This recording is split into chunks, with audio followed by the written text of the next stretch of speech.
Hello అండి. ఈరోజు నేను క్యాబేజీ ఫ్రై చేస్తున్నాను మా పాప కోసము. మమ్మీ క్యాబేజీ ఫ్రై చెయ్యి అన్నది. ఫస్ట్ ఆఫ్ ఆల్ సరేలే అని లంచ్ కోసం దానికి ఫ్రై చేస్తున్నాను. ముందుగా క్యాబేజీని కట్ చేసుకోవాలి. కడిగేసి పక్కన పెట్టుకున్నాక బాండీ పెట్టుకొని కొంచెం ఆయిల్ పోసుకొని అందులో ఆవాలు పసుపు వేసి ఈ క్యాబేజీ కట్ చేసుకున్న క్యాబేజీ వేసి ఒకసారి మొత్తం కలిపేసుకొని మూత పెట్టుకోవాలండి.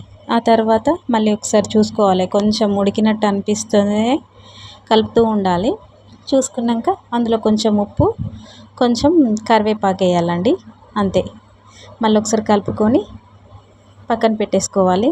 మూత పెట్టేసుకున్నాక తీసేసి కొంచెం కారం, జీలకర్ర పొడి వేసుకోవాలి, కలుపుకోవాలి. అంతే అండి. దగ్గరికి చేసుకున్నాక కొంచెం లాస్ట్లో పించ్ ఆఫ్ మెంతు పొడి వేసేయాలి. అంతే.